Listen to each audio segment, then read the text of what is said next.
wow. What do we have here? So this is our 3D printing area. Now 3D printing has almost become ubiquitous in industry now. And so I'll show you some pretty cool examples. Yeah. So over here we have plastics printers, and we have 3 different styles of printing. All right, and what do you actually use these 3D printers for daily? So every time there's an idea, there comes a time on almost every design when you need to actually have hardware designed, ready to be assembled into something more complex.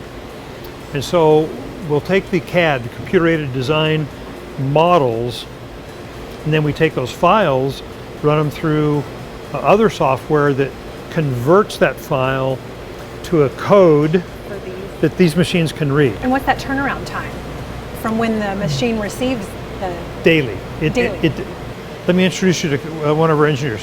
So Jordan is our we've dubbed her the queen of printing.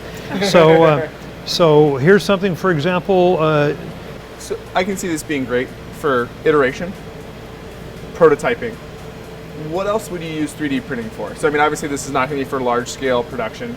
What's another example that like 3D printing is critical for what you guys are doing? So the beauty of this of printing is that you can test your ideas readily. You can use them for show and tell when you're going to investors. Instead of just saying, imagine if you will, you can hand them hardware. Yeah. And hardware will land an investment much more than waving your arms and showing them numbers, right? And so this is to prove out your ideas, to see if the aesthetics are what you thought they were going to be, because it's one thing to draw on, it's quite another thing to have hardware in hand to see how it looks. Yeah.